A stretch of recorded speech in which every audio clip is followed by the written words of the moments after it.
하나님 말씀 신명기 5장 1절에서 7절까지입니다. 신명기 5장 1절에서 7절 말씀 교독하시고 7절 같이 읽겠습니다.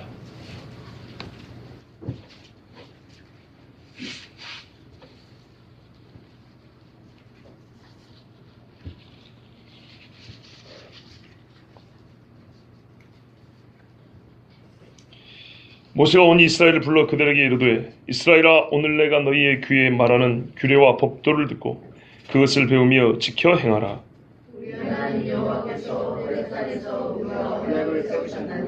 이 언약은 여호와께서 우리 조상들과 세우신 것이 아니요 오늘 여기 살아있는 우리 곧 우리와 세우신 것이라. 여호와께서 산 이리 불 가운데서 너희와 교례하여 말씀하시네.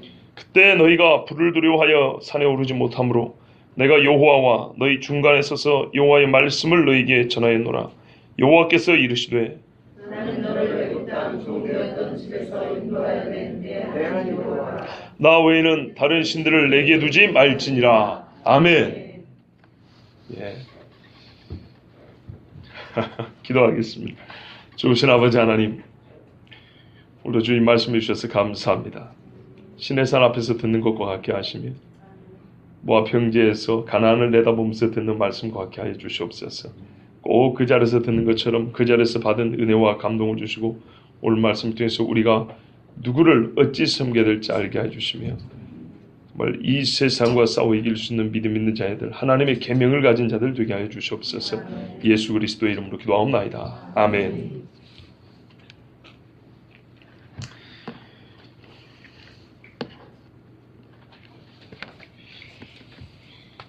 예, 모세가 온 이스라엘을 불러 이스라엘 사람들이 말했습니다. 온 이스라엘을 불렀죠. 온 이스라엘입니다. 빠진 사람 없습니다.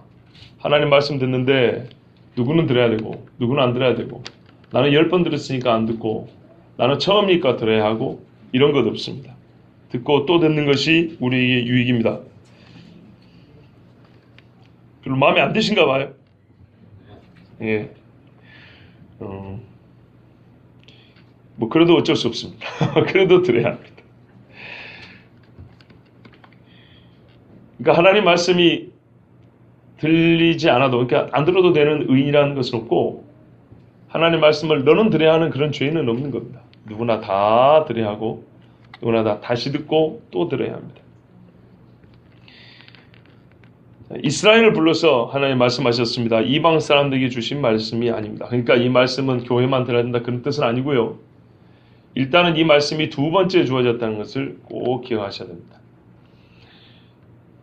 갈라디아서 보면은 너에게 율법이 더하진 것은 범죄가 더하시기 때문이라 그랬습니다. 읽어보면 아시겠지만 앞으로 신명기는 출애굽기 때보다 조금 더 많은 규정이 들어있고요. 약간 다른 말씀들이 있습니다. 설명이 좀 더 많이 포함이 되어 있습니다. 또 다른 해석이 되어 있습니다. 예를 들면 안식일 규정 같은 경우에 창조 이야기였는데 이제는 출애굽에서 자유케 된 것을 더하여 말씀하고 있는 이런 식입니다. 그만큼 예전에 내가 시내산에서 들었었는데 하고 안 들을 것이 아니고 여전히 들어야 하는 말씀입니다. 귀에 일렀다 그랬습니다.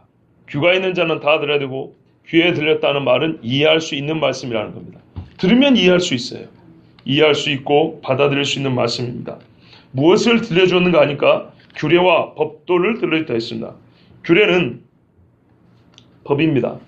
관습이기도 하고 의미이기도 합니다. 그런데 규례라는 것은 이런 의미가 강합니다. 돌에다 새기잖아요. 예, 새겨서 잊히지 않게 하는 그런 명령입니다. 그러니까는 뭐랄까요, 재판할 때 꼭 사람을 판단하는 법률은 아닐지라도 마땅히 사람이 해야 할 바, 그것이 규례입니다. 그래서 성경에 보면은 이 규례라는 말을 호크라고 하는데요. 이걸 헬라어로 번역을 할 때 상당히 많은, 한 3가지 정도로 표현을 합니다. 그러니까 다양한 의미가 있다는 얘기입니다. 첫 번째는 지휘나 명령이라는 뜻으로 번역하기도 하고, 규칙이나 규정, 계명, 이렇게 번역을 합니다. 그러니까 우리 일상생활에서 하나님의 백성이 마땅히 지켜야 할 바들. 그 다음 법도는요, 말 그대로 법입니다. 창조주 하나님이 자기의 피조물을 다스리고 통치하는 법입니다. 그러니까 이걸 어기면 어떻게 되죠? 아주 큰 벌을 받습니다. 이게 재판할 때, 심판할 때 하나님이 재판 기준으로 삼는 법령, 그것이 바로 법도입니다. 이 규례와 법도를 이스라엘 사람들이 들어야 합니다. 그런데 조상들 때부터 내려와서 아마 들어봤을 겁니다. 어느 정도는. 그러나 이 광야 2세대가 오늘 모세를 통해서 다시 듣게 깨달을 겁니다. 내가 정말 많은 걸 모르고 있었구나. 내가 정말 하나님의 백성을 하는데 하나님의 말씀을 진짜 이렇게 모르고 있었구나. 여러분도 아마 지금 5장부터 쭉 앞으로 읽다 보면 깨닫게 될 겁니다. 그러므로 내가 아는데 뭐 10계명만 알면 되지 뭐 이런 식으로 귀를 닫는 것은 큰 오산입니다. 이스라엘 사람들이 이 광야 세대들이 지금부터 들을 때 내가 어설프게 알았거나 왜곡하여 알고 있었던 걸 깨달을 것이고 잘못 안 만큼 잘못된 길을 갔었구나 라는 것을 깨닫게 될 것입니다. 또 잘못 가면서도 자기가 얼만큼 잘못한지를 몰랐을 것인데 말씀을 들을 때마다 자기의 행위를 스스로 판단할 수 있게 될 것입니다. 말씀이 없으면 사람이 판단할 기준이 없고요. 회개를 할 수도 없습니다. 하나님의 말씀이 바른 것을 가르쳐줘야 하나님 앞에 회개할 수가 있고 돌이킬 수가 있습니다. 자, 왜 이 규례와 법들을 주셨는가? 그냥 알고만 있으라는 게 아니고요. 크게 세 가지입니다. 듣고, 먼저 들으라 그랬죠. 듣고 뭐 하라? 배우며 지켜 행하라. 이 지켜 행하라가 함께 붙어있지만 사실은 떼어 읽는 것이 더 낫습니다. 배워라, 지켜라, 행하라 입니다. 하나님 말씀을 듣고 길을 가면서 먼저 알아야 할 것. 자, 그것은 배우라 입니다. 실증내지 말고 귀찮게 여기지 말고 내가 생각해보니 별로 쓸데없더라, 무익하다 이렇게 판단하지 말고 하나라도 더 배워서 알고자 하는 열정을 가지고, 정말 우리가 살면서 그러잖아요. 하나라도 더 배워라 그러잖아요. 더 배우는 게 뭐가 유익한지 이미 알고 있잖아요. 그렇다면 하나님의 말씀도 하나라도 더 배우려고 애를 써야 합니다. 요셉의 손자들은 요셉에서 약속을 배웠습니다. 그 위에 아버지 야곱은 아브라함에서 하나님의 약속을 배웠습니다.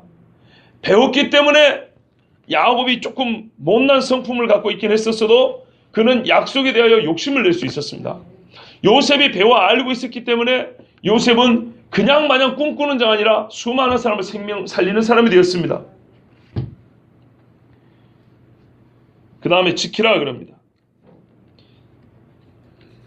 지키라는 것은 행하는 것하고 구분하기가 어렵지만 지킨다는 말은 이렇게 구분을 하면은 확신에 따라서 내적인 결정을 내리고 말씀의 경계를 넘어서지 않는 겁니다.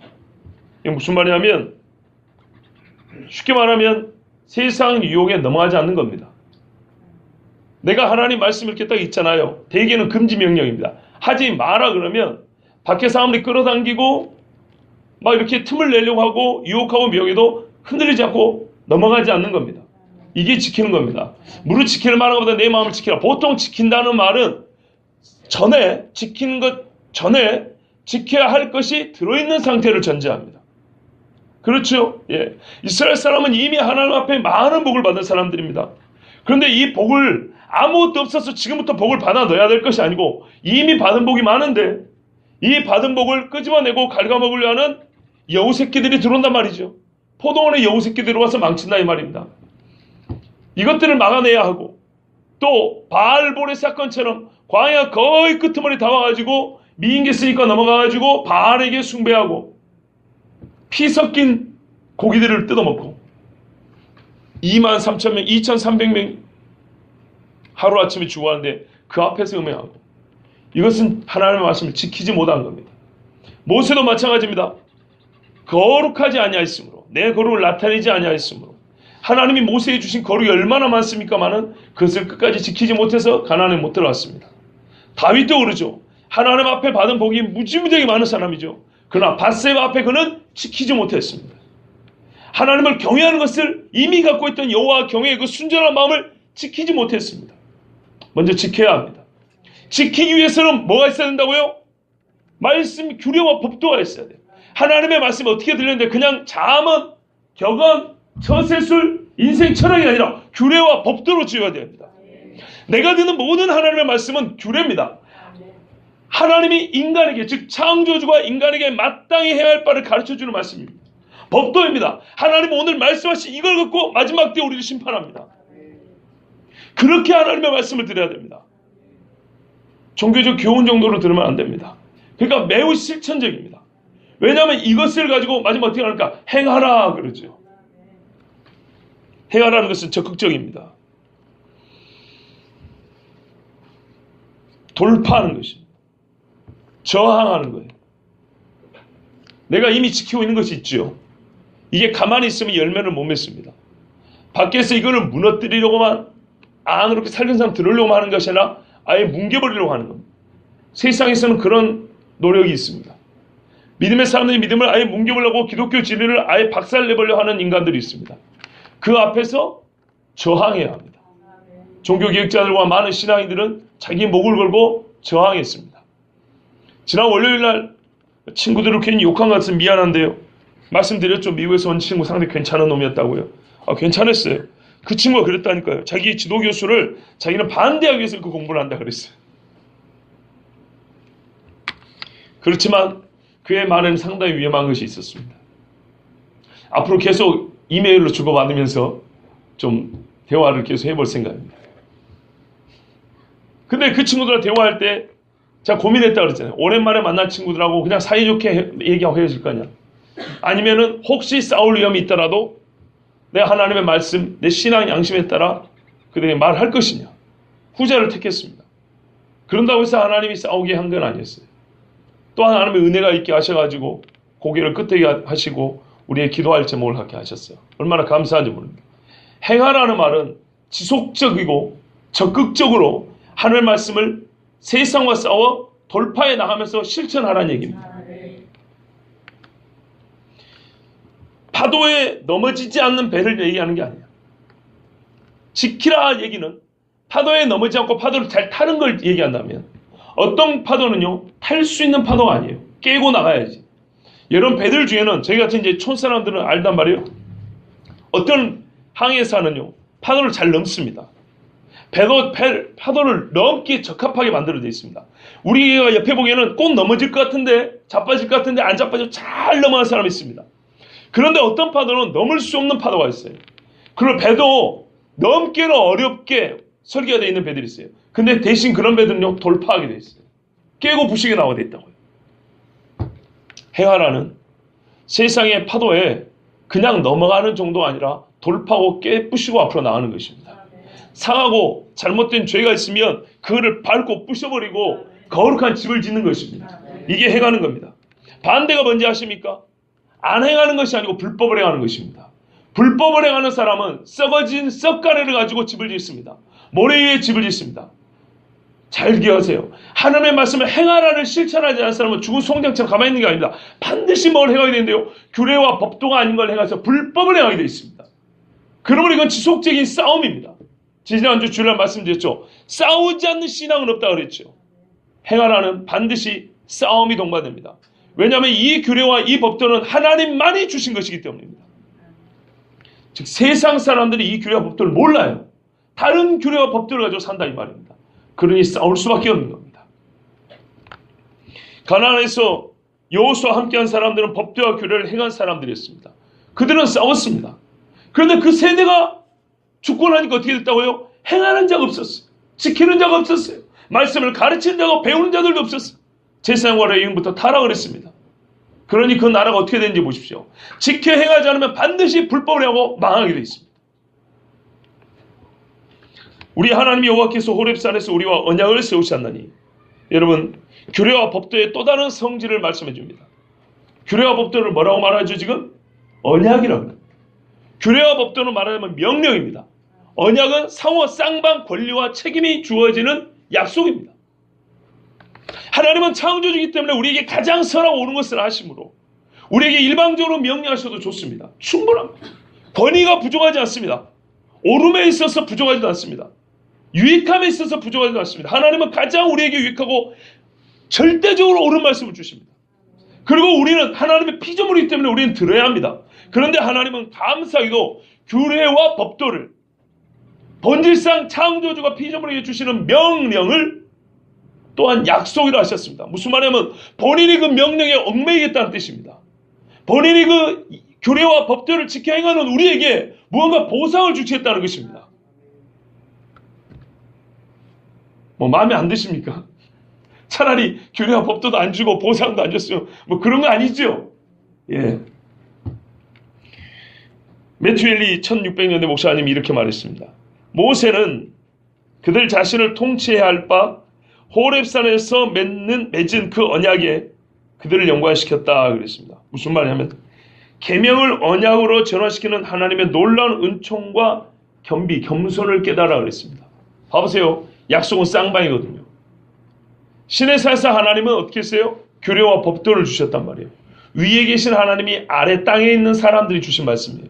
그런데 이게 언약으로 성질이 바뀌는 순간 하나님은 우리와 동등한 자리에 서는 거예요. 왜요? 쌍방 의무가 주어지거든요. 규례와 법도를 주신 하나님은 일방적으로 주고 잘 지키는 거 이렇게 팔짱 끼고 계시는 분이 아니에요. 이 약속을 행할 수 있도록 도와주시는 분이에요. 약속을 행할 수 있도록 도와달라고 요청할 수가 있어요. 그리고 행하며 하나님이 영광을 받으시고 백성이 영화롭게 되고 하나님의 나라 이 땅에 세워지는 겁니다. 얼마나 감사한 일인가 보십시오. 특별히 여러분 앞으로 보겠지만 10계명이 제2계명에서부터 4계명까지는 하나님의 약속이 들어있습니다. 거짓말인가 볼까요? 2계명이 보세요. 명령이 8절에 있죠. 9절과 10절을 보세요. 보상이 돼 있죠. 그렇죠? 예. 그리고 그 뒤에도 보면은 하나님이 지키면은 뭘 주고 지키지 않으면 어찌한다 이렇게 하고 말씀이 이어 있죠. 바로 이것입니다. 너희가 지키면이라는 말은 없어도 되는 겁니다. 원래 그냥 하나님 앞에 지켜라, 우리가 지켜라 이렇게 명령을 받아도 아무 문제가 없습니다. 근데 하나님이 친히 이걸 언약이 되게 하셨다는 것입니다. 여기서 하나님의 겸손입니다. 이 언약의 절정은 누굽니까? 바로 예수 그리스도죠. 예수 그리스도는 하나님의 인간이 될 이유가 없습니다. 우리가 하나님 앞에 하나님이 인간이 되게 할 수 있는 어떤 구실을 갖고 있거나 어떤 우리가 권한을 갖고 있지 않습니다. 순전히 하나님이 사랑하셔서 우리에게 자기를 육체로 나타내셨고 우리를 위하여 죽으셨습니다. 예수 그리스도는 진짜 하나님의 언약이시잖아요. 그렇죠? 예, 그거와 같이 옛 언약과 새 언약이 성질에 있어서는 같다는 겁니다. 능력에 있어서는 다릅니다. 옛 언약은 모형과 그림자에 불과하고 새 언약은 실체이지만 영적 성질에 있어서는 같다 그랬습니다. 보십시오. 햇빛 아래 손을 이렇게 하면 독수리 모양이죠. 그죠? 그림자도 이 손 모양입니다. 직선으로 대응합니다. 직선으로. 실체와 그림자는 빛이 비치면 직선으로 대응합니다. 중간에 이렇게 왜곡되거나 흐트러지지 않습니다. 그런 것처럼 모형과 실체는 직선으로 서로 대응하게 되어 있습니다. 즉 성질에서 같다 이 말입니다. 모양이 같아요. 능력이 다르지. 그 힘이 다르죠. 그러니까 제사장의 역할이 제사장이 있었고 누가 제사장 즉 중보자가 될 것이냐 할 때 예수께서 중보자 되신 겁니다. 누가 대속제물 양이 될 것이냐 할 때 예수님이 양이 되신 것입니다. 누가 약속이 될 것이냐 할 때 이 돌판에 생겨나 어떻게 우리 신비에 셀 것이냐 할 때 예수께서 죽으시고 성령으로 우리 신비의 약속을 새겨주신 것입니다.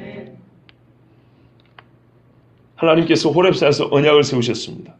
그런데 지난 40년 동안 이 백성이 하나님과 약속을 잘 지켰습니까? 못 지켰죠. 출애굽 2년 안에 10번 하나님 시험했다 그랬어요. 그 덕에 38년 빙빙 돌았습니다. 이제 40년이 다가고 진짜 하나님이 약속의 땅으로 합니다. 여기까지 온 건 하나님이 약속에 신실하셨기 때문에 이 백성이 신실한 게 아니고 그래도 불구하고 우리는 어떻게 해요? 10계명이 불편하대요. 여러분 봐보세요. 10계명이 주어져서 이스라엘이라는 나라가 세워졌어요. 하나님 나라의 언약이 시내산 앞에 세워진 겁니다. 이스라엘이라는 나라는 시내산에서 세워졌습니다. 그 나라의 법이 10계명입니다. 그리고 하나님은 자기가 주신 규례와 법도 그 언약에 의하여 이스라엘 백성은 가나안 앞에까지 인도하고 계십니다. 지금. 그런데 정작 그 10계명을 받은 우리는 10계명이 저주예요? 괴로워요? 불편해요? 힘들어요? 못마땅해요? 여러분 잘 생각해보세요.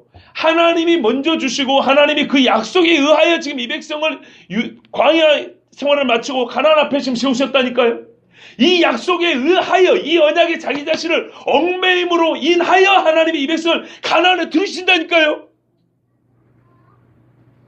십계명에 대하여 넓혀서 율법에 대하여 잘 생각해 봐야 됩니다. 이 언약은 3절입니다. 여호와께서 우리 조상들과 세우신 것이 아니요 오늘 여기 살아있는 우리 곧 우리와 세우신 것이라. 아멘. 조상이 누굽니까? 여기서 말하는 조상이 누굴까요? 광에서 죽은 1세대라고 생각하시면 손 들어보십시오. 홍정사님 그렇게 생각했는데 왜 또 물어보니까 손 안 들어요? 빨리 들으세요. 양심껏. 에? 어디서 또 뭘 보고 저렇게 가면 안 된다니까. 이미 우리 강인현 집사님이 대답했어요. 아브라함. 우리가 여기서 오해하기 쉽습니다. 이 오해하면 해석이 잘못됩니다. 아, 시내산에서 약속을 받은 사람들 얘기하는가 보구나. 그러면은 아주 어렵습니다. 해석이가. 그게 아니고요. 아브라함과 이삭과 야곱, 좀 남은 요셉까지. 우리의 믿음의 조상들하고는 항상 이스라엘에서 조상하면 아브라함, 이삭, 야곱입니다. 거기에 누가 들어가냐면 다윗이 들어갑니다. 우리 조상은 다윗, 우리 조상. 이스라엘 사람들이 아무나 조상이라는 말 안 붙입니다. 3명은 반드시 붙입니다. 아브라함, 이삭, 야곱은 반드시 붙이고 거기에 더하면 사실은 4대 족장하면 요셉까지 들어가고요. 요셉이 아니면 다윗을 넣는데 사도행전을 보면 우리 조상 다윗. 자, 그럼 아직 다윗은 안 태어났죠. 아브라함과 이삭과 야곱에게 하나님이 주신 약속은 아니라는 거예요. 뭐가요? 율법이. 그들에게는 무슨 약속을 줬습니까? 그들에 준 약속이 있어요. 모세 때까지는, 모세가 율법을 받기 전까지는 이 약속을 지키느냐 못 지키느냐에 따라 생사가 갈렸어요. 그게 뭡니까? 모세가 이것 때문에 생사가 갈릴 뻔했다니까요. 할례. 봐보세요. 아브라함이 하나님 앞에 약속을 받을 때 규례와 법도뿐만 아니라 내가 너와 맺는 약속이 남아서 약속의 표로 준 게 뭐예요? 할례잖아요. 그렇죠? 아브라함 전에 주신 약속이 뭘까요? 전이라고 하면 우리가 예를 들면 누굽니까? 아담이라고 하자고요. 아담 때 받은 약속이 뭐예요? 하나님이 아담 때 주신 것. 안식일이죠. 아시겠어요? 아담 때 하나님이 주신, 인간과 주신 규례와 법도이면서 내가 그러면 복 준다고 한 게 뭐냐면 안식일이에요. 아브라함 때 뭐냐면 할례회가 나왔어요. 그리고 아브라함이 멜기세덱 왕이며 제사장 때 11조를 바쳤죠. 맞죠? 또 하나 아담 때 주신 거 하나 있었어요. 대속의 약속이면서 그 약속의 상징이 뭐예요? 번제, 제사였어요. 제사. 이것들이 사실은 율법 전에 다 있었어요. 그리고 율법 규정이 이것들은 다 포함합니다. 율법은 이걸 포함하고 더 넓은 겁니다. 예수님은 더 넓고요. 갈수록 하나님의 계시, 하나님의 약속은 본래 작았던 게 커진 게 아니고 본래 이만한 것을 우리에게 보여주는 폭이 넓어지고 가르쳐주는 깊이가 더 들어가고 높이가 더 올라가는 거예요. 이해되시죠? 아담 때도 여자의 후손이 온다 그랬다니까요. 예수님 온다 그랬다니까요. 그러나 그때까지 아니고 여자의 후손이 이 앞으로 태어날 수많은 여자 중에 누구냐는 것은 몰라요. 이해되시죠? 무슨 말인가? 예. 하나님이 주시는 그 약속을 하나님은 여자의 후손뿐만 아니라 땅으로도 가르쳐 주셨어요. 세울 나라로도 가르쳐 주셨어요. 점점 그 약속에 대하여 하나님은 계시의 폭을 넓혀 주셨어요. 그것들이 나중에 율법에 다 들어옵니다. 그런데 어쨌거나 아브라함과 이삭과 요셉 그리고 모세가 율법을 받기 전까지, 즉 모세가 율법을 받기 전까지의 모세 때까지의 하나님의 약속은 뭐냐면 약속을 지키느냐 안 지키느냐, 즉 약속 안에 머물러 있는 언약 백성이냐 약속 안에 있는 언약 백성이냐 아니냐를 아는 것은 뭐였다고요? 할례였다고. 할례를 안 받고 게르솜과 누굽니까? 아브라함, 모세의 두 아들, 게르솜과 하나 더 있는데 지금 생각 안 나요. 그놈들을 할례를 안 시켰어요. 40년 동안. 그리고 애굽으로 들어가서 약속 백성을 끌어낸다니 이게 어울립니까? 아니죠. 모세가 사명은 받았지만 언약에 충실하지 못했던 것을 그걸 나타내 줍니다. 저번에 설교했었어요. 십브라라는 그 부인도 마찬가지입니다. 모세하고 40년을 살았으면 안단 말이죠. 왜? 모세는 태어났을 때 할례를 했거든요. 모세의 몸과 자기 아들들의 몸이 다른 걸 안단 말이에요, 엄마가. 그렇죠. 그런데 거기에 대하여 아무 문제의식을 못 느껴 넘어갔고, 모세가 하나님의 언약을 행하는데 할례는 언약 백성과를 나타내는 결정적 지표인데 그것을 무시한 채로 왔어요. 즉 여기까지 모세는 어떻게 해요? 언약이 아니라 하나님의 말씀에 어쩔 수 없이 가고 있었어요. 그러나 여기서 할례를 할 때부터 모세는 그대로 불평도 없고요, 두려움도 없고요, 완전한 언약 안에 진짜 휩싸인 사람이 됩니다. 언약의 동안의 속에 든 사람이 됩니다. 맞지요? 사도행전 7장 8절에 할례의 언약을 아브라함에게 주셨더니 그가 이삭을 낳아 8해 만에 할례를 행하고 이삭이 야곱을, 야곱이 우리 12조상을 낳으니라. 아멘. 12조상을 낳으니라까지 어떤 언약이 지배했다고요? 할례 언약이. 그러니까는 할례가 또 다른 언약이라는 게 아니라 하나님의 한 언약, 메시아를 부르는 한 언약에 한때의 계시의 표였어요. 할례가. 이해되시죠? 예. 그리고 이제는 그 할례를 넘어서 할례를 포함한 더 큰 계시의 세계로, 그 약속의 세계로 하나님이 이들을 초대한 거예요. 이게 율법이에요. 근데 어떻게 우리가 율법을 악하다, 율법을 뭐랄까요, 우리를 괴롭게 하는 법이다 이렇게 말할 수 있을까요? 성경과 완전히 다른 해석이에요. 그들에게 주신 것이 아니에요. 이 언약은 누구에게요? 이 율법은 누구에게요? 여기 살아있는 우리 곧 우리와 세우신 것이라. 아멘. 맺었다고 할 수 있는데 여러분 왜 아멘을 안 하세요? 나 혼자 아멘하고. 그러면 저도 그냥 대충 할까요? 아니죠. 우리와 세우신 것이라. 맺으셨다고 하지 않고 세우셨다는 표현이 훨씬 더 강하고 좋습니다. 세웠다는 말은 변개가 불가능하다는 확고한 뜻이 표현되어 있습니다. 마치 서로 악수하고 우리 약속에서 이 정도 아니라 돌기둥 하나 세운 것 같잖아요. 그와 같은 확실한 그 확실함을 말해주기 때문에 세웠다는 표현이 훨씬 더 낫습니다. 하나님의 약속은 역사적으로 광야에서 하나님과 동행한 이스라엘에 주어졌지만 약속의 땅을 바라보는 모든 믿음의 세대에게 주신 것입니다. 마지막 예수님이 이 땅에 계시면서 마지막 설교할 때 그랬거든요. 내가 지금 이 환난에 대하여 너희에게 가르쳐주는 것은 유대인, 이스라엘 사람 아니라 모든 사람에게 이른 것이다 이렇게 말씀했어요. 근데 모든 사람이 다 환난을 당할까요? 어떤 이는 하나님이 행하는 주시는 진노로 말미암아 환난을 당할 것이고 어떤 이는 믿음 때문에 환난을 당할 것인데 그래서 모든 사람이라 모든 믿는 사람이겠죠. 마찬가지입니다. 여전히 이 계명은 우리에게 주어졌습니다. 왜 그런가 설교 말미에 다시 말씀드리도록 하겠습니다. 그때 하나님이 어떻게 우리에게 이 말씀을 주셨냐면 우리와 세우신 것인데 우리는 광야 첫 세대와도 함께 있었거든요. 40년 전에도 우리는 살아서 이 말씀을 들었었습니다. 산 위 불 가운데서 너희와 대면하여 말씀하셨다 그랬습니다. 그렇게 들었어요. 산 위 불에 대해서는 우리가 예전에 들은 적이 있습니다. 오늘 그러니까 그 말씀은 간략히 넘어가고요. 불과 같이 위험 있고 정결하고 두려운 말씀으로 우리의 언약을 주셨는데 그때 보니까 어떻게 주냐면 또 대면하여 주셨다 그럽니다.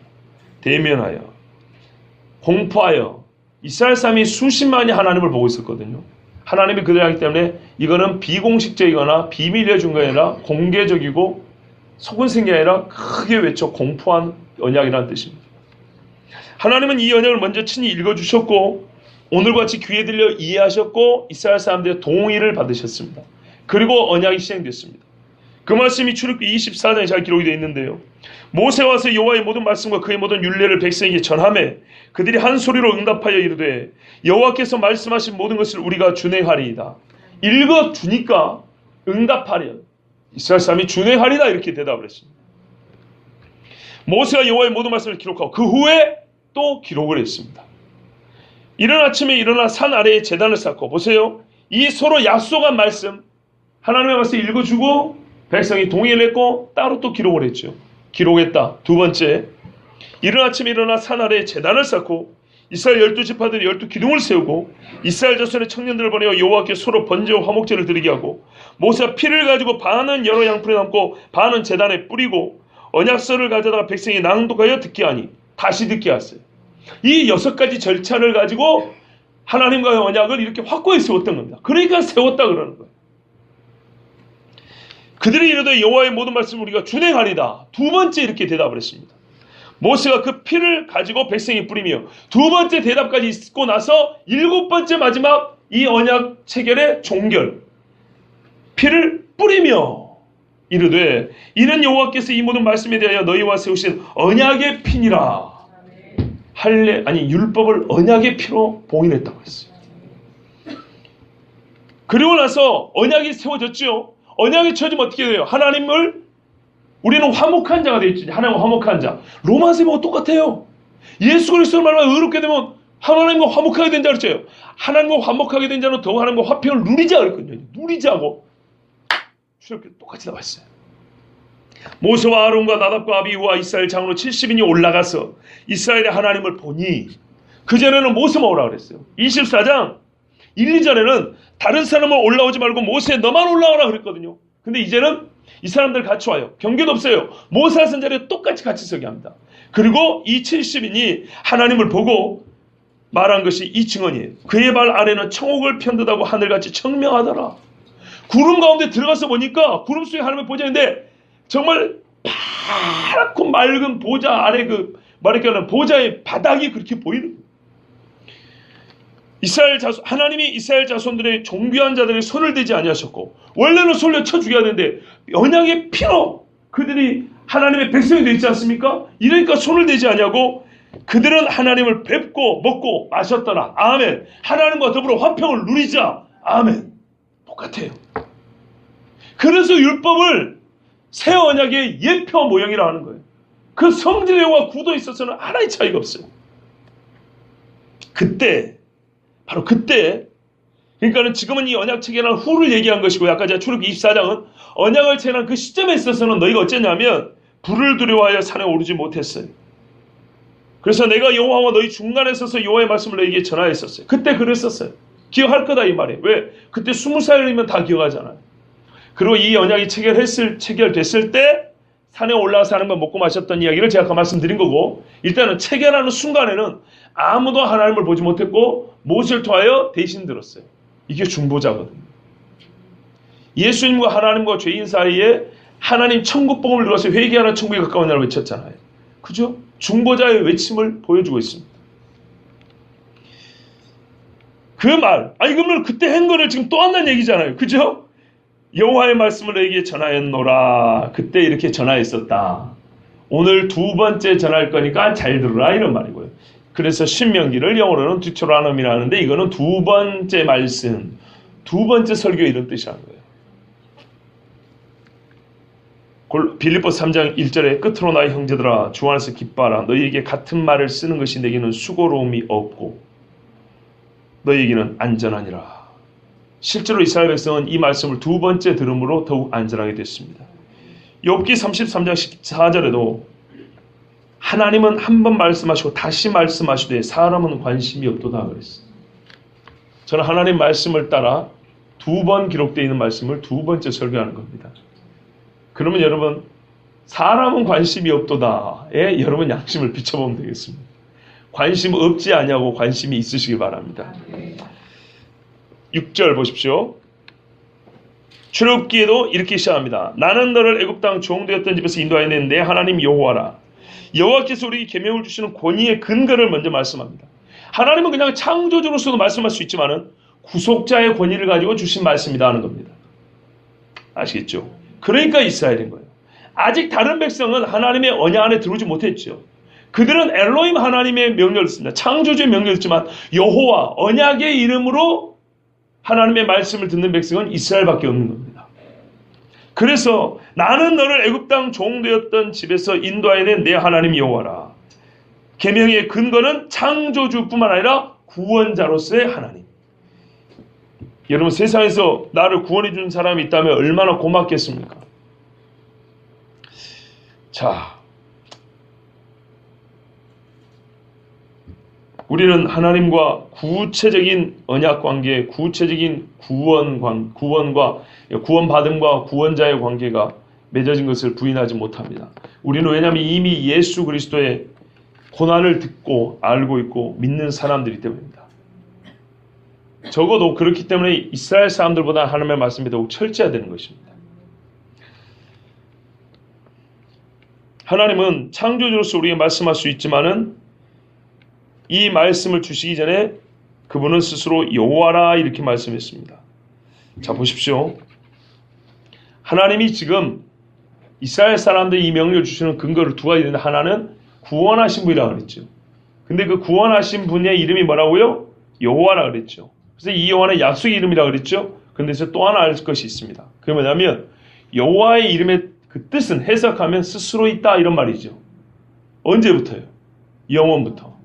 그러니까 하나님은 그 이름에 의하여서 이스라엘을 구원하신 건 역사적인 사건이지만 그 역사가 있기 전부터 우리에게 명령할 권위를 가진 분이라는 것이 이 이름, 이 6절 안에 포함이 되어 있습니다.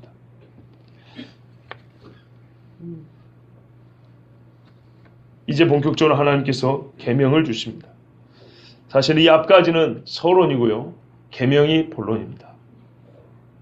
제1계명은 하나님의 존재가 유일하다. 하나님의 주권은 절대적이다. 그러므로 사람은 하나님께 배타적인 신앙을 가져야 한다. 크게 이 세 가지를 말합니다. 보십시오.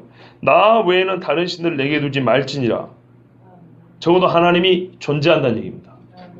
나 외에는 없다. 나만 존재한다는 얘기입니다. 하나님 존재의 유일성. 그리고 뭐라고요? 주지 말라고 명령을 하죠. 명령은 하나님의 주권, 절대성을 말합니다. 그런데 그 명령의 내용이 보니까 다른 일을 섬기지 말라는 거죠. 나만 섬기라는 신앙의 배타성입니다. 이건 기독교 신앙의 근간입니다. 나 외에는 신이 없다라는 말입니다. 이사야 44장 6절에 이스라엘의 왕인 여호와, 이스라엘의 구속자인 만군의 여호와가 말하노라. 나는 처음이요 나는 마지막이라. 나 외에 다른 신이 없느니라. 이사야 45장 5절에도 나는 여호와라. 나 외에 다른 이가 없느니 나밖에 신이 없느니라. 너는 나를 알지 못했을지라도 나는 내 띠를 동일 것이요 말씀했습니다. 진정한 신은 나 외에 신이 없다고 말할 수 있는 신입니다. 너도 신이고 너도 신은 처음부터 신이 아닙니다. 왜냐하면 신이라는 말 자체가, 신이라는 그 한 글자 안에가 존재의 유일성을 담고 있기 때문입니다. 신은 무한하거든요. 무한한 것이 두 개 있을 수는 없는 것입니다. 가짜 아빠는 자기가 아빠 아니라도 좋다 할지 모르지만 진짜 아빠는 하늘이 두 쪽 하나도 내가 아빠라 그럽니다. 솔로몬이 바로 이 사실을 가지고 아이의 엄마를 찾아주지 않습니까? 진정한 사람은 진정성 있는 말을 하게 되어 있습니다. 나는 진짜 그라고 말을 합니다. 여기서 흔히 간과하는 실수가 있는데요. 그것은 하나님이 아닌 다른 것을 신으로 말하는 것을 금한다고만 생각하는 것이 우리의 잘못 실수입니다. 잘 보세요. 나 외에는 다른 신을 내게 두지 말라라는 말씀은 하나님 외에 다른 신을 섬기면 안 된다는 말이죠. 동시에 다른 것은 신이 아니다는 뜻이죠.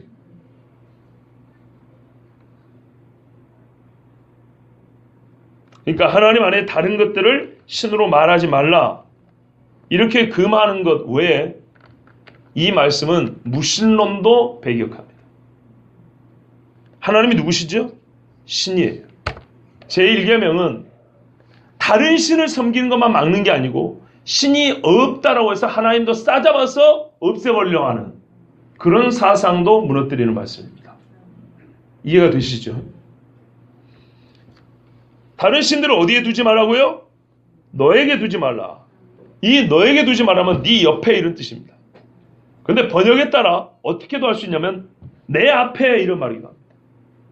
근데 이게 사실 같은 말입니다. 하나님의 얼굴은 누구를 향하고 있죠? 나를 향하고 있죠. 그 백성을 향하고 있죠.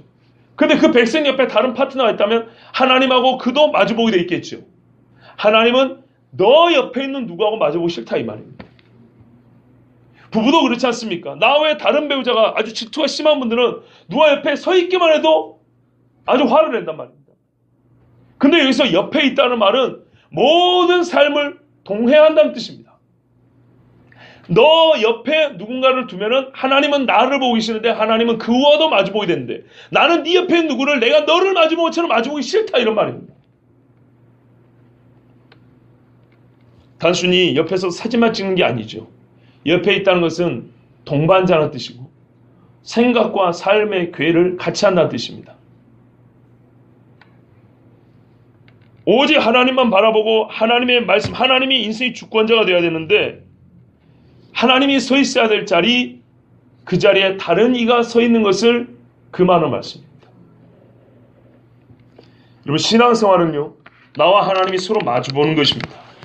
베드로가 예수님과 눈이 마주쳤을 때 그의 마음이 불같이 타올라서 회개하게 됐습니다.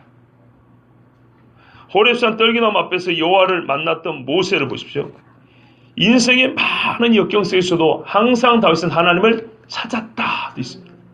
그 얼굴을 구한 겁니다. 여기서도 우리가 간과하는 중요한 메시지가 하나 있습니다. 이 말은 우리가 이 말씀에서 한 가지 더 생각해야 될 거예요. 그러니까 간과하고 넘어가지 말고 생각할 게 뭐냐면, 이 말씀은 네 옆에, 내 앞에, 이 말은요, 여러분, 형식주의를 금하는 것입니다. 내 옆에 있는 사람에게 내가 형식으로 할 수 있을까요? 바로 들키죠. 적어도 옆에 같이 손잡고 사는 사이에는요, 형식이라는 게 없어요. 부부는 무형식이 형식이죠. 하나님과 마주보고 있어요. 서로 마주보아 대해야 하는 사람은요, 모세는 오히려 다른 백성들보다 하나님보다 형식이 없지요. 격이 없다는 얘기입니다. 어떤 대통령이 이런 말이죠. 대통령 집무실에 가장 높은 관리, 총리를 할 자도 쉽게 못 들어오는데 제일 쉽게 들어온 사람이 누구라고요? 그 집 아들이라고요. 그 집 아들이 울고 들어온다고요. 아빠하고 들어온다고요. 그것입니다. 네 옆에 있게 하지 말라. 네 옆에 나하고 가장 친밀한 자로 누군가를 세워두지 말라 합니다.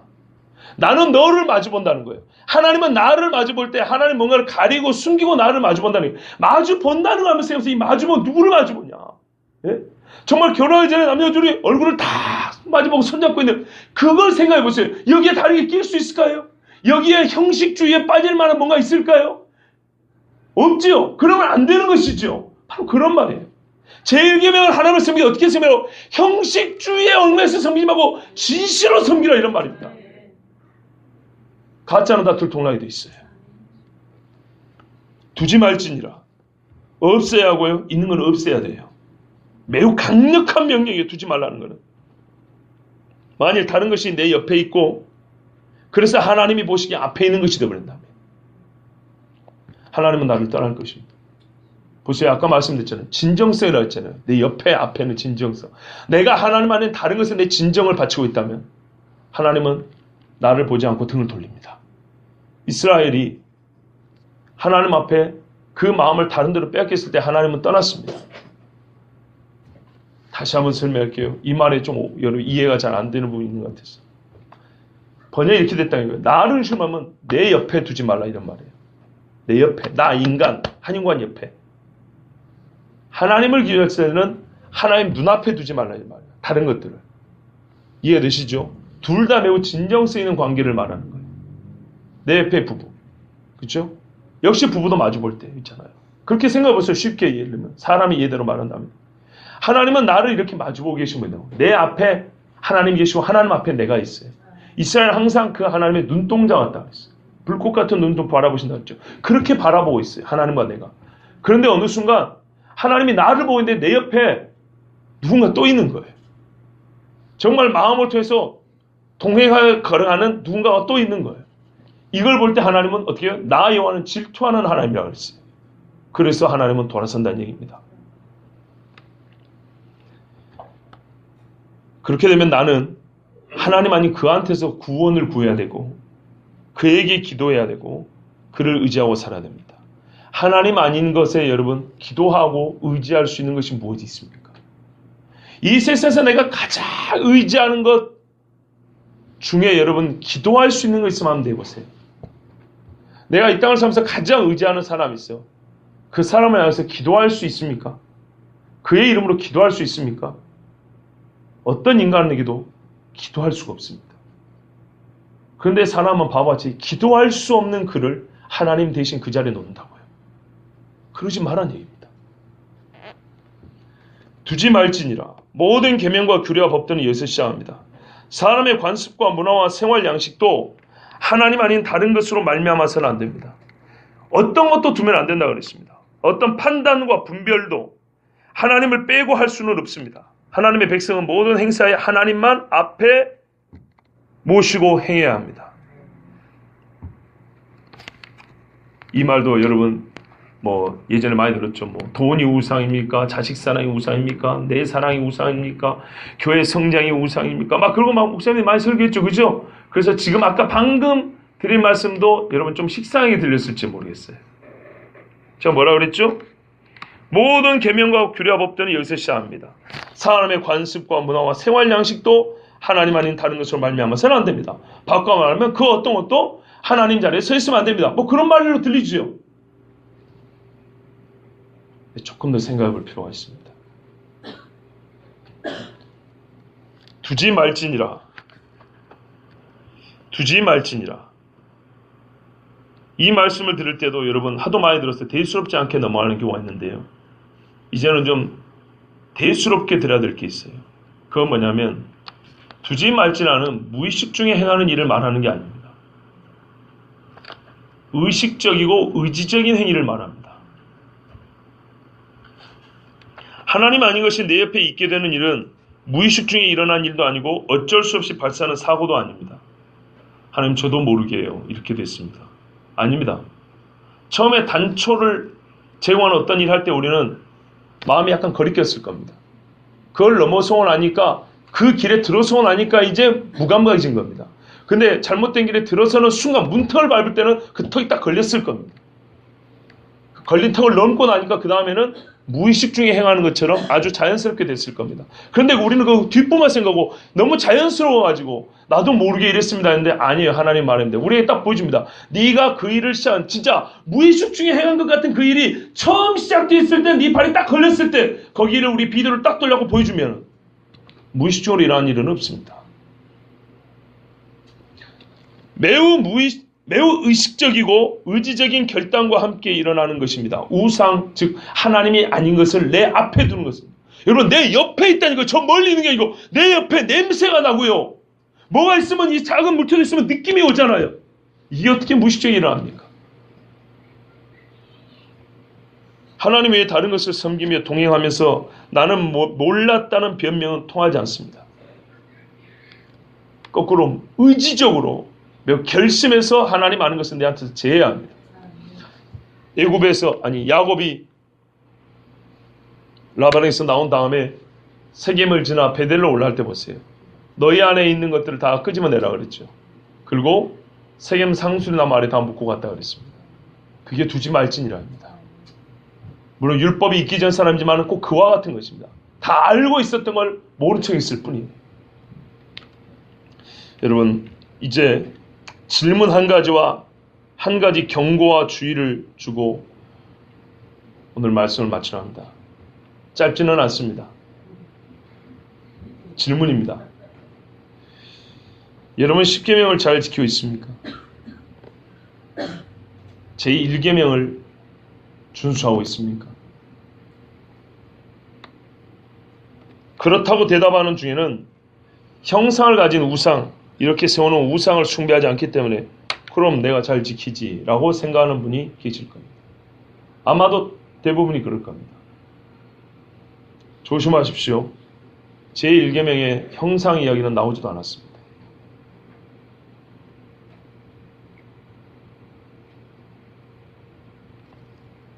형상은 2계명이 나옵니다. 우리의 착각이 여기 있습니다. 형상을 섬기는 일의 금지는 2계명이 있고요. 물론 제1계명과 제2계명은 거의 하나로 볼 수 있을 정도로 밀접한 관계가 있지만 엄연히 구분하자면 제1계명은 형상 이야기를 안 하고 있습니다. 무엇이든지 보이는 것이든지 보이지 않는 것이든지 인격이든지 비인격이든지 물질적인 것이 비물질적인 것 상관없이 무엇이든지 나하고 니하고 마주보는데 사이에 끼어있는 거 싫다 이 말입니다.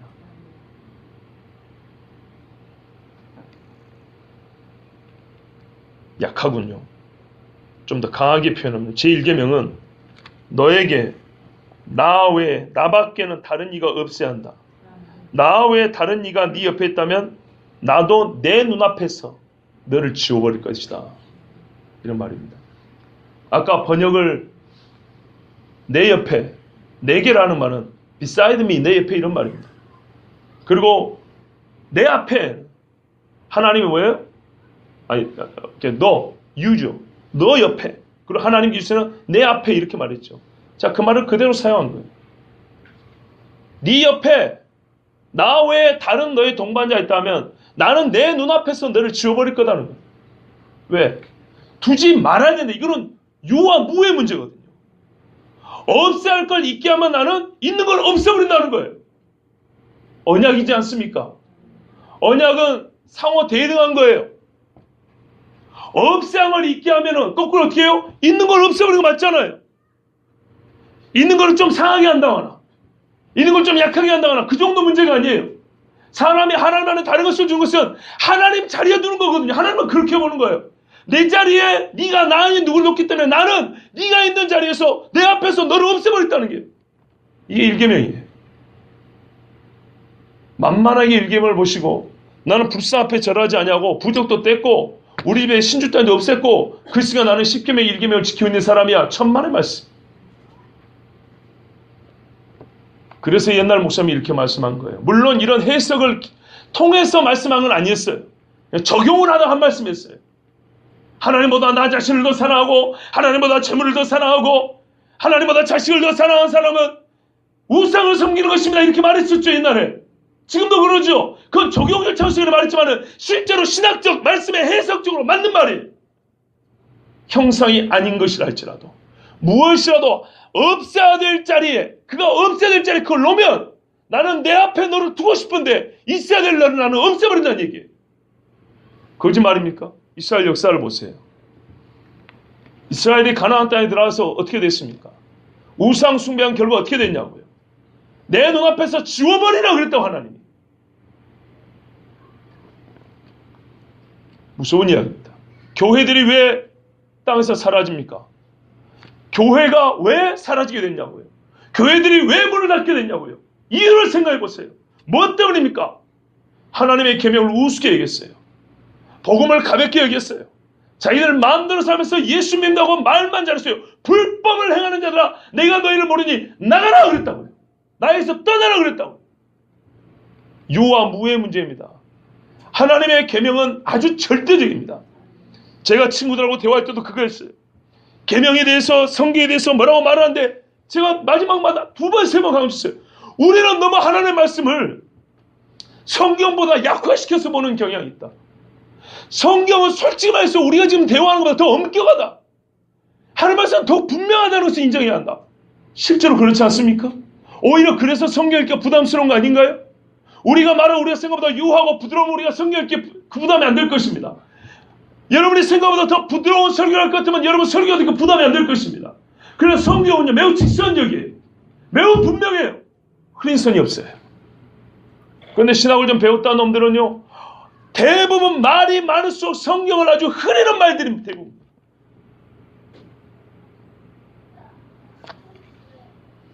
다시 묻습니다. 제1계명 잘 지키고 계십니까? 아까 그랬죠. 규례와 법도는요 일상생활에 적용이 되는 겁니다. 일상생활의 길을 말하는 것입니다. 일상의 길을 가르쳐주는 것이고요. 그래서 그 일상을 하나님이 판단하겠다는 겁니다. 매 일상에 선택하고 생각하고 좋아하고 싫어하는 모든 것이 하나님과 함께함에 부끄러움이 없습니까? 그러면 지키는 겁니다. 그렇지 않으면 안 지키는 겁니다. 잘 생각해 보십시오. 젊은이들이 연애할 때 내가 어떻게 연애하는가?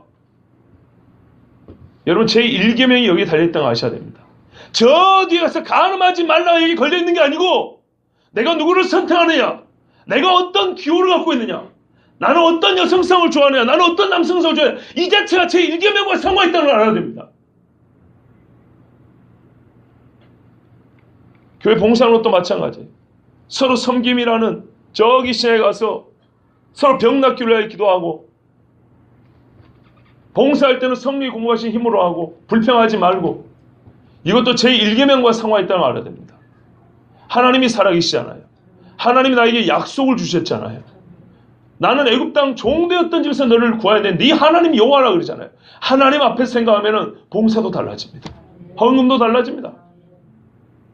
신앙생활의 모든 것은 제1계명에 달렸어요. 무슨 말이야? 하나님이 계시냐와 없느냐의 차이에 있어요.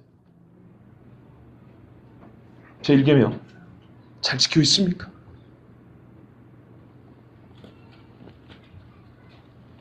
성도들이 어떻게 신앙을 이루어가는가 보십시오. 우리가 주변 사람들에게 신앙이 약해졌다고 말할 때 솔직히 그런 말 한 번쯤 하고 사시잖아요. 누구는 신앙이 좋아졌다. 누구는 좀 요즘에 약해진 것 같다. 누구는 좀 요즘에 좀 신앙생활이 예전만 못한 것 같다. 이렇게 말하잖아요. 솔직히 우리가 그렇게 말할 때는 뭔가 판단 기준이 있어야 될 거 아니에요. 근데 그 판단 기준이 뭡니까 도대체? 십계명 아닙니까? 잘 생각해 봐보세요. 우상 숭배하는 자, 진리를 부정하는 자, 하나님의 이름을 지멋대로 부르고 예수님을 우스갯거리로 만드는 사람, 성경 구절로 장난치는 사람, 안식일을 범하는 자, 부모를 거역하는 자, 살인하는 자, 가늠하는 자, 도둑질하는 자, 거짓증하는 자, 탐심에 눈이 먼 자, 누가 이들을 보고 신앙이 좋다고 말합니까? 이 짓을 하면서도 예수 잘 믿는다고 말하는 사람이 있습니까? 없지요. 이와 같은 죄를 범하는 자보다 망령되며 입술로만 주여 주여 하는 불법을 행하는 사람이 어디 있냐 말이에요. 21세기형 죄가 따로 있는 것이 아닙니다. 구약시대의 죄가 따로 있고 신약시대의 죄가 따로 있는 게 아닙니다. 속을 보면 똑같아요. 마귀는요 항상 십계명을 어기게 합니다. 마귀가 활보를 칠수록 십계명에 위반되는 모습, 십계명을 범죄 어김으로 말미암아 죄 짓는 것이 이 땅에 횡행하는 것을 보게 됩니다. 살인이 얼마나 많고 간음이 얼마나 많고 부모를 내다버린 일이 얼마나 많고 거짓과 탐심으로 교회가 무너진 일이 얼마나 많습니까? 신앙이 약해지는 곳에는 항상 십계명이 무너져 있어요. 마귀는 항상 하나님의 입에서는 규례와 법도를 무너뜨려서 교회를 망하고 나라를 망하고 민족을 몰살시킵니다. 십계명이 바로 세워있는 집치고 똑바로 안 세워진 집 가져와봐요. 거꾸로 십계명을 똑바로 못 지키는 집치고 그 집이 바로 세워있는 집이 어디 있습니까? 십계명이 우리를 얽어매는 올무입니까? 우리를 실족시키려 하나님이 몰래 파놓고 풀로 이렇게 덮어놓은 함정입니까? 십계명을 한번 잘 지켜보세요. 모든 사람이 당신을 훌륭한 신앙을 칭찬할 거예요. 십계명을 잘 지켜보세요. 마귀가 틈을 탈 틈이 없을 거예요. 십계명을 잘 지켜보세요. 주님 앞에 부끄러운 신앙이 될 거예요. 예수를 떠난 자는 반드시 십계명을 어깁니다. 그는 하나님을 사랑하는 마음을 이미 어겨버렸기 때문입니다. 우리가 왜 율법에서 신명기 6장 뒤에 나오는 네 마음을 하고 뜻하고 힘을 다하고 주 너의 하나님을 사랑하라 이것만 좋아하고 왜 나머지는 싫어하는지 저는 이유를 알 수가 없어요. 왜 그것만 좋아합니까? 왜요? 요한복음의 3장에 하나님이 세상에 이처럼 사랑 딱 맞으니까 그것만 좋아해요. 이게 바로 제1계명을 어기는 거예요. 예? 하나님의 말씀을 망령되이 일컫는 거라고요. 여호와 이름을 망령되이 일컫는 죄를 범하는 거라고요. 자기 마음대로 골라먹고 하나님이 없어요. 어쩔 때는 하나님 없고 어쩔 때는 하나님 있고 누가 그런 식으로 말씀을 버려요. 십계명은요 하나님 사랑이 기본이고 그리스도의 신앙이 기본입니다. 기본. 경고입니다. 이번에는 오늘날 제1계명을 범하게 하는 가장 큰 위협은 종교다원주의입니다. 다른 것도 있지만 시간관계상 말씀을 이 한 가지만 말씀드립니다. 옛날에는 관습과 문화로서 보이는 우상을 숭배하기 위해서 하나님 외에 다른 것을 두겠습니다. 말 그대로 형상을 하나 세워놓고 하나님 대신 절하라 이랬단 말이에요. 옛날에는. 근데 요즘에 소위 과학시대라 그러죠. 과학시대는 겉으로는 우상, 즉 형상으로서의 우상을 거부하는 것처럼 말을 합니다. 근데 실제 보면 그 어느 때보다 형상들을 많이 만들어 다닙니다. 어떤 상징과 심볼들이 무지하게 많아요. 그런 것들이 우상의 형체를 갖고 있습니다. 그런데요, 또 다른 차원에서 하나님 대신 우리로 하여금 하나님이 있어야 될 자리에 대신 들어와 있는 것들이 있습니다. 그것이 뭐냐면 생각들, 사상들입니다. 사상은 우상을 만들어내는 생각의 조립 공장입니다. 어떤 사상을 갖고 있냐에 따라서 우상이 만들어져 있습니다. 대표적인 상품으로서 이 공장에서는 종교다원주의가 나옵니다. 종교다원주의는 세 가지 재료로 만들어지는데요. 대표적으로 크게 세 가지입니다. 황봉한 교수가 이렇게 말하더라고요. 첫 번째는 역사적 상대주의, 종교 간 대화와 공존의 원리다 이랬어요. 이게 무슨 말이냐면 옛날에는 대제국의 역사가 우월하고 소국의 역사는 열등하다고 그랬어요. 선지국의 역사는 우월하여 그것을 기준으로 세계 역사를 기술했어요. 근데 요즘엔 어떻게 해요? 큰 나라나 작은 나라나 각기 고유의 역사가 있고 문화가 있다. 대등하게 보는 거예요. 또 하나는 종교끼리 자꾸 싸우니까 그러지 말고 우리 나라들끼리도 평화롭게 한다는, 종교끼리도 서로 평화롭게 지내자는 거예요. 선교하다 보니까 많이 싸운 일이 벌어졌어요. 이제는 싸우지 말자는 거죠.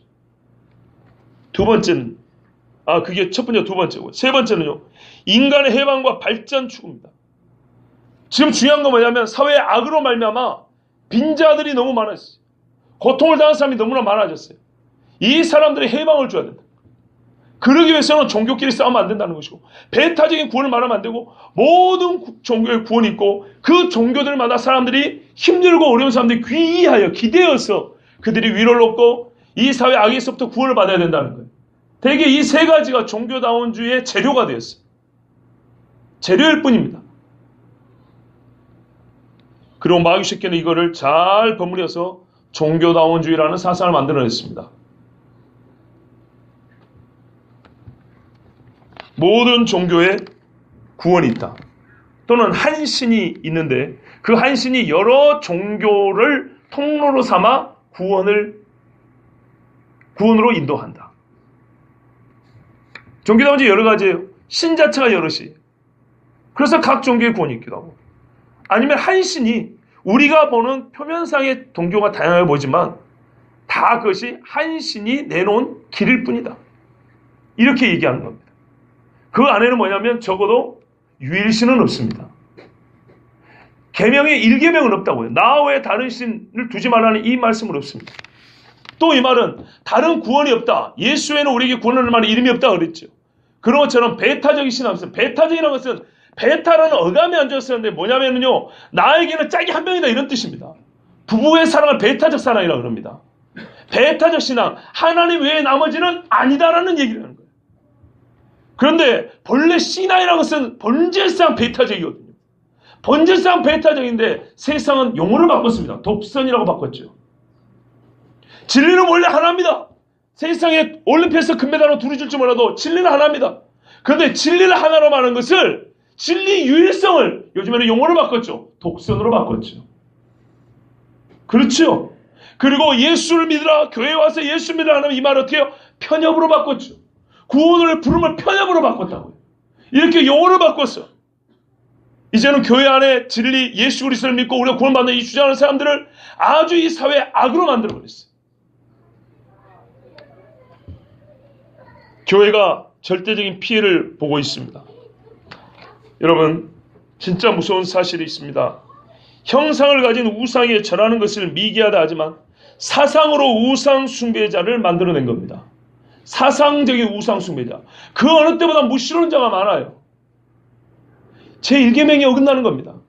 그 어느 때보다 보이는 형상을 안 만들었지만 생각으로 하나님이 없다고 말하는 시대예요. 그 어느 때보다 하나님 안에 대체물을 만들어서 이 머릿속에 넣고 다니는 시대예요. 1계명이 그 역사 중 어느 때보다도 가장 많이 범해지고 있는 시대예요. 1계명을 잘 지키고 이제 1계명은 떠나보낸 것 같아요. 1계명은 교회 와서 예수 믿는 순간 저 멀리 떠나보낸 것 같아요. 이제는 그거는 졸업한 것 같아요. 그렇지만 오히려 예수를 믿는 신앙으로 가장 어려서 제1계명을 어김으로 구원을 잃는 백성이 많은 시대가 지금이에요. 이것이 바로 적그리스도 마귀의 계략에 넘어간 겁니다. 봐보세요. 옛날에는 보이는 형상하고 싸웠거든요. 제1계명은 보이는 걸로 싸웠거든요. 근데 이걸로 싸우니까 들통이 나잖아요. 못 이기잖아요. 마귀는 머리가 좋아요. 보이지 않는 걸로 한 겁니다. 보이지 않는 걸로. 봐보세요. 제1계명.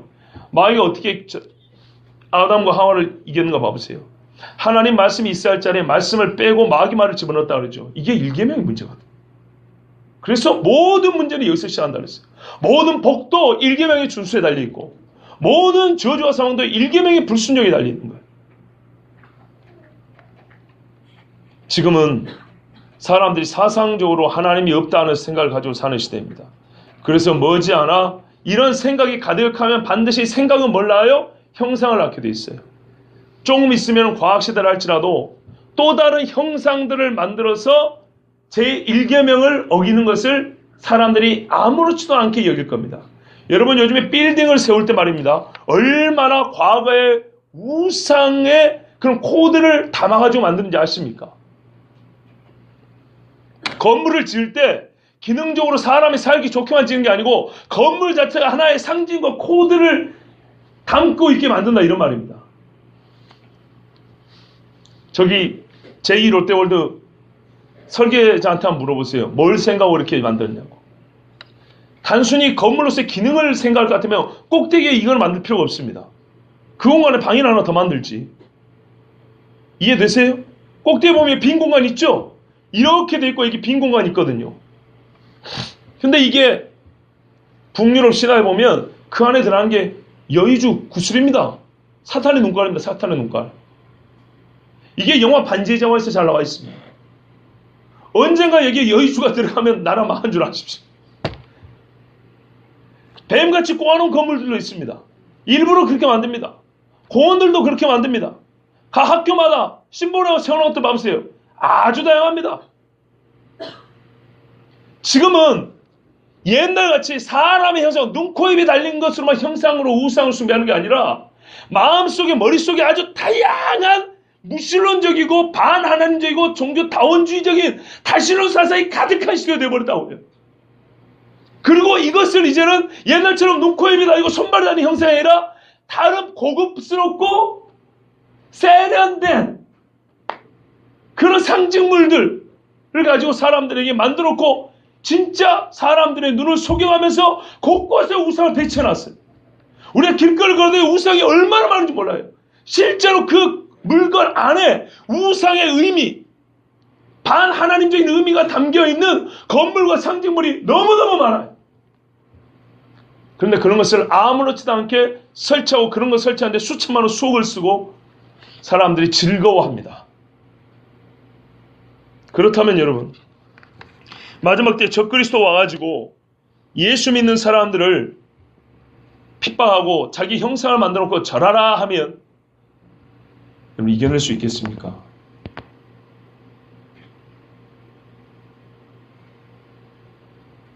내가 보면 또 다른 짐승이 땅에서 올라오니 어린 양같이 두 뿔이 있고 용처럼 말을 하더라. 그가 먼저 나온 짐승의 모든 권세를 그 앞에서 행하고 땅과 땅에 사는 자들을 처음 짐승에게 경배하게 하니 곧 죽게 되었던 상처가 나은 자니라. 큰 이적을 행하되 심지어 사람들 앞에서 불이 하늘로부터 땅에 내려오게 하고 짐승 앞에서 받은 바 이적을 행함으로 땅에 거하는 자들을 미혹하며 땅에 거하는 자들에게 이르기를 칼에 상하였다가 살아난 짐승을 위하여 우상을 만들라 하더라. 그가 권세를 받아 그 짐승의 우상에 생기를 주어 그 짐승의 우상으로 말하게 하고 또 짐승의 우상에게 경배하지 아니하는 자는 몇이든지 다 죽이게 하더라. 사람들이 짐승의 우상을 만드는 데 전 세계적으로 동의를 하고 전 세계적으로 절을 한답니다. 90%가 동의하면 나머지 10%를 죽이는 데는 불법이라고 말하는 사람이 없다는 사실을 아십니까? 스데반이 돌에 맞아 죽을 때 분명히 불법입니다. 그러나 사람들의 대다수와 수데반의 죽음을 옳다라고 생각할 때는 실정법의 위반이라 할지라도 사람들은 그걸 가지고 고소고발을 하지 않습니다. 치안당국도 와서 손대지 않습니다. 무슨 말이냐면 우리나라 국민들이 90%가 예수쟁이들 잡아 죽여야 한다고 동일한 상황이라면 법률에 분명히 종교의 자유가 있다 하더라도 기독교인들이 길 가다 두드려 말해도 아무도 거들떠보지 않습니다. 성경에 신뢰가 많습니다.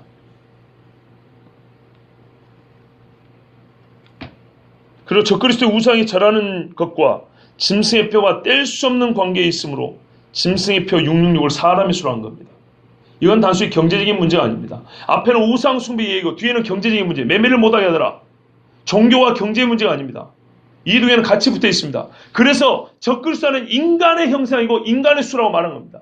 그 인간이 양쪽에 걸쳐 있습니다. 짐승에게 절하는 것과 짐승의 표를 받는 것은 같은 문제입니다. 성경의 맥락을 보세요. 맥락을.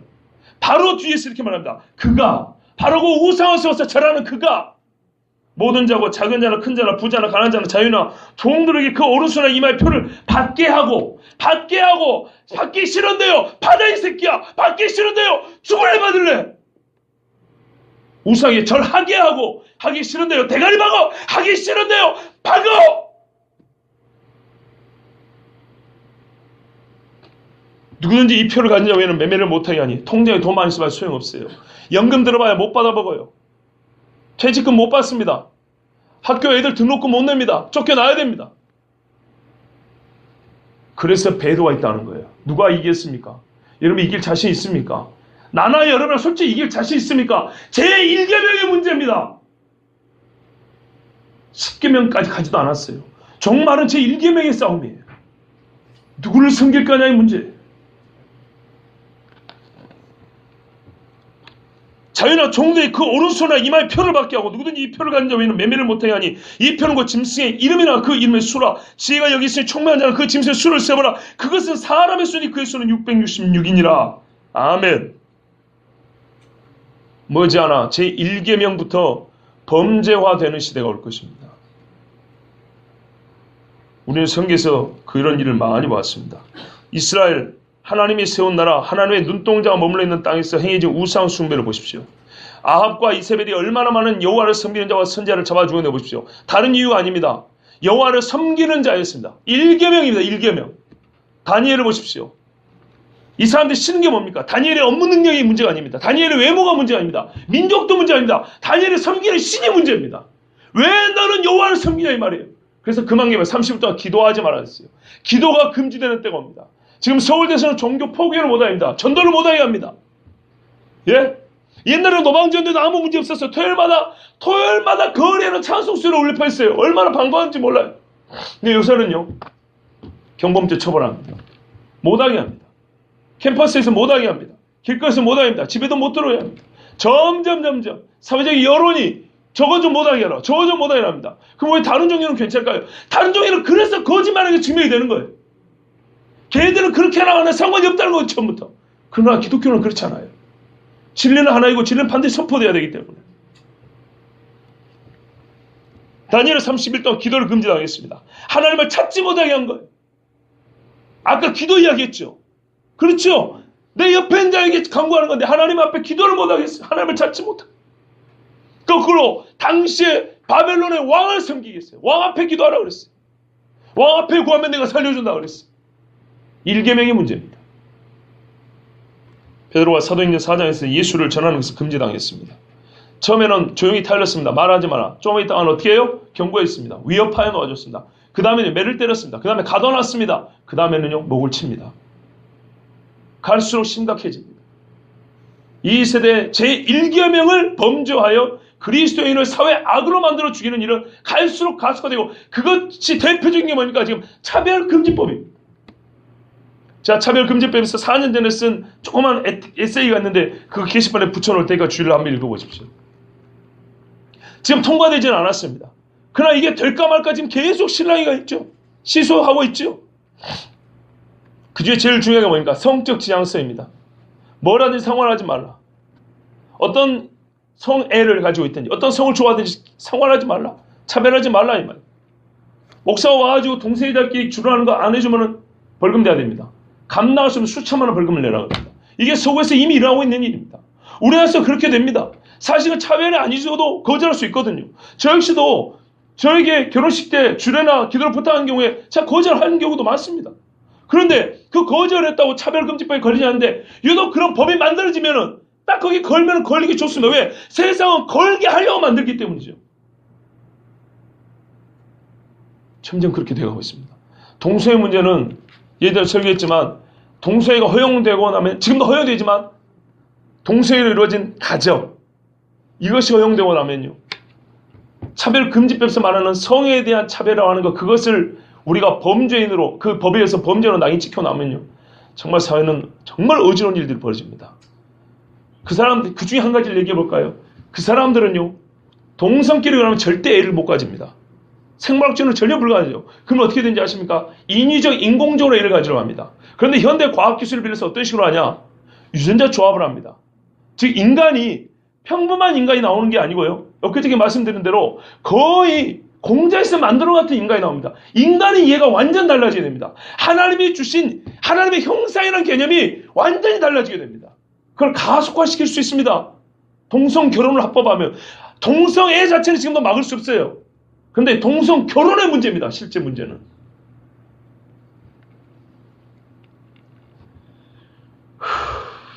여러분 인권을 부르짖는 시대지만 기독교인이 핍박당하는 것에 대해서는 침묵하는 세계입니다. 어떤 언론도 IS에 의해서 살해당하는 기독교인을 조명해 주지 않습니다. 제일 많이 죽임당하는 사람이 기독교인들입니다. 제일 목을 많이 쳐서 죽인 사람들이 기독교인들입니다. 근데 그거 뉴스에서 보셨습니까? 무슨 뭐 유명한 문화 유적지를 파괴했다는 둥 IS가 들어가지고 뭐 대도시를 점령했다는 둥 뭐 그 동네 사람들 얼마나 죽였다는 둥 어느 기자를 잡아주겠다 어느 군인이 뭐 포로 잡혀갖고 환영자 이런 얘기를 하죠. 기독교인들 얘기 안 합니다. 실제로 제일 많이 죽임당한 사람이 그 동네 기독교인들입니다. 이슬람 제국의 목표는 기독교인들을 몰살하는 거니까요. 그리고 기독교인들이 뉴스에 나온 것은 그들이 주목할 만한 사람들, 기자, 군인들, 아녀자들이 죽을 때 섞여있는 기독교인들 경우에는 할 수 없이 소개를 해줍니다. 이 사람도 죽었다고. 그러나 사실은 매일 밤마다 뉴스 도배가 돼야 되는 것이 기독교인들의 참수당한 사건입니다. 안 나오지요. 무슨 말입니까? 기독교인들이 자기 신앙 지키다가 죽는 것에는 이 시대에는 지금 이미 무관심이에요. 불교인이 죽으면요. 한국 사회에서 불교인이 하나 죽으면요. 이슬람교인이 하나 죽으면요. 난리가 날 겁니다.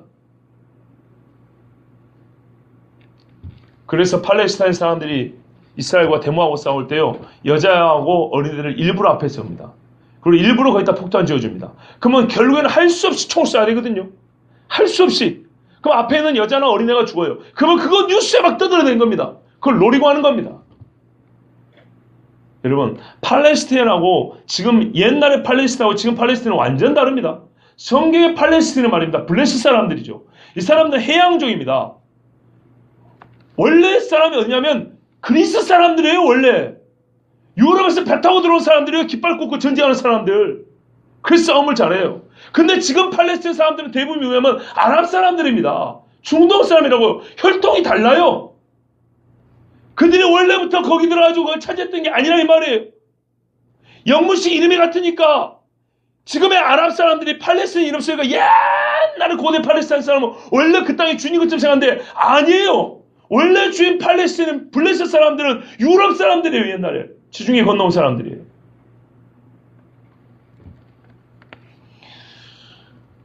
여러분 기독교인이 세계적인 핍박을 당하기 시작해도 이상이 여기지도 않고 막지도 않는 시대가 되었습니다.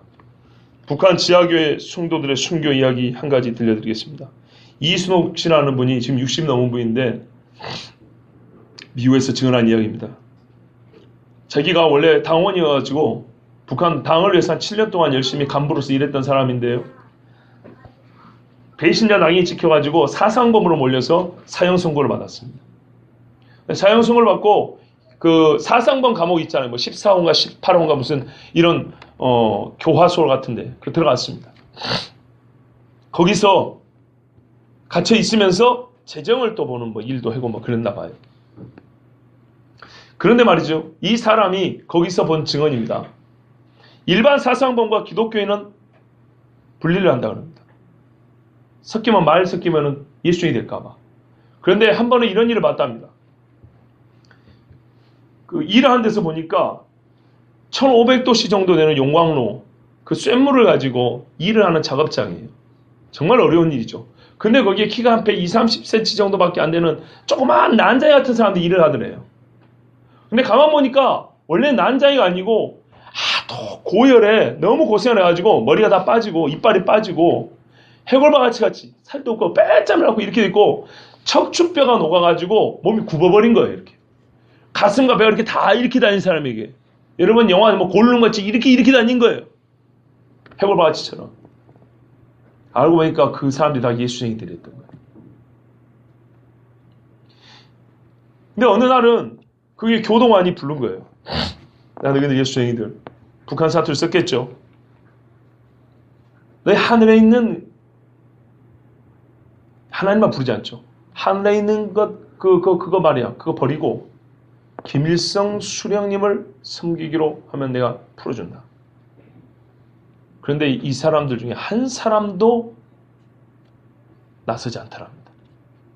몇 번을 말해도. 그러니까 이 사람이 성질 나가지고 막 두드러 팬 거예요. 그런데 이 맞으면서 이 예수 믿는 사람들이 신음소리를 냈는데 뭐라고 하냐면 주여 주여 그러더래요. 근데 이 주여란 말이 무슨 말인지 몰랐대요. 탈북하고 나서 알았대요. 근데 사실 이분도 어릴 때부터 엄마가 예수 믿는 사람이었대요. 중국의 지하교회는 그 두 가지입니다. 옛날부터 일제시대 전부터 예수 믿던 사람들하고 90년대 이후 먹을 게 없어서 중국을 왕래하면서 중국 가서 복음 듣고 온 사람들이에요. 지금은 대부분 그 사람들이죠. 근데 이 어머니는 연세가 많이, 지금 이분이 60이 넘게 되면 엄마는 한 90, 살아계시면 90쯤 됐겠죠. 그 어머니가 일제시대 때부터 일제 신사참배를 견디고 남은 신앙이에요. 그 신앙이라 이 딸을 조용조용하게 맨날 성경을 가르쳤대요. 예수 말했대요. 내가 너를 위해서 기도한다 그러면서 내가 너를 위해 기도했으니까 우리 딸은 하나님이 복 주실 거다. 복 주실 거다. 예수 믿어라. 이랬다는 거예요. 근데 전혀 안 들었대요. 왜요? 제1계명의 문제잖아요. 공산당이 주는 밥이 더 맛있는 거예요. 김일성 수령이 주는 지위와 권세가 훨씬 더 단 거예요. 엄마 말은 귀에 들어오지도 않았어요. 그래서 그냥 엄마 말을 무시하고 살았는데 자기가 북한에 의해서 자기가 섬겼던 당에 의해서 사형수로 몰리고 지금 눈앞에서 죽어가는 주여 주여 결국 이 사람들 어떻게 죽였냐면 쇳물을 부하고 죽여버렸대요. 온몸이 붙자마자 확 붙어버렸더래요. 주여 하고 그 사람들 다 죽었대. 그러고 나서 죽어서도 이 새끼들 관에 묻어놓으면 어떻게 해요? 사람 관에 묻으면 얼굴 어딜 보고 있어요? 하늘 보고 있죠? 그거 꼴보시다고 목배를 꺾어서 땅으로 처박게 하고 묻었대요. 이게 북한입니다. 이와 같은 일이 앞으로 일어날 것입니다. 제1계명 잘 지키고 있습니까? 지키십시오. 지켜 행하라 그랬습니다. 맞죠? 배워보니 내가 아는 거하고 좀 다르죠? 배워보니 내가 참 하나님의 말씀 너무 가볍게 알았구나 싶죠? 지켜야겠죠? 이 귀한 말씀 지켜야겠죠? 싸워서 충돌하고 이겨나가야 되겠죠? 행해야 되는 말씀입니다. 교회가 무너지고 있습니다. WCC 종교다워주니 참 무섭습니다. 예, 시간이 많이 갔습니다, 여러분. 기도 제목도 많이 가져왔는데 정말 시대가 너무 악하고 무서운 시대가 돼서 이렇게 시간을 많이 가지고 전하지 않을 수가 없었습니다. 정치사회 종교적으로 매우 위험한 때를 향하고 가고 있는 중임을 기억하셔야 됩니다. 점점 핍박이 확대되고 커져가고 있고 우리는 제1계명을 지키는 것으로 말미암아 죽임을 당할 것입니다. 그때 기독교인이 할 수 있는 일은 오직 주여 기도하는 것뿐입니다. 그리고 지금 기도하는 자가 그때 이길 수 있고 그때도 기도할 수 있습니다. 나 외에는 다른 신들을 내게 두지 말지니라. 다르게 말하면 너는 내 앞에 다른 신들을 너에게 두지 말라. 규례와 법도입니다. 이 법도에 순종하는 자는 하나님께서 그를 향하여 서 계실 것입니다. 하나님께서 그의 구원자가 되어 주실 것이고 하나님께서 환난 중에 그의 믿음을 지켜주실 것입니다. 저와 여러분 모두가 제1계명을 지켜 하나님과 항상 마주보서 있고 주를 향하여 서서 주를 향하여 달려가고 영원히 주와 함께 동행하는 복된 그리스도인 되기를 축복합니다. 우리 시간에 같이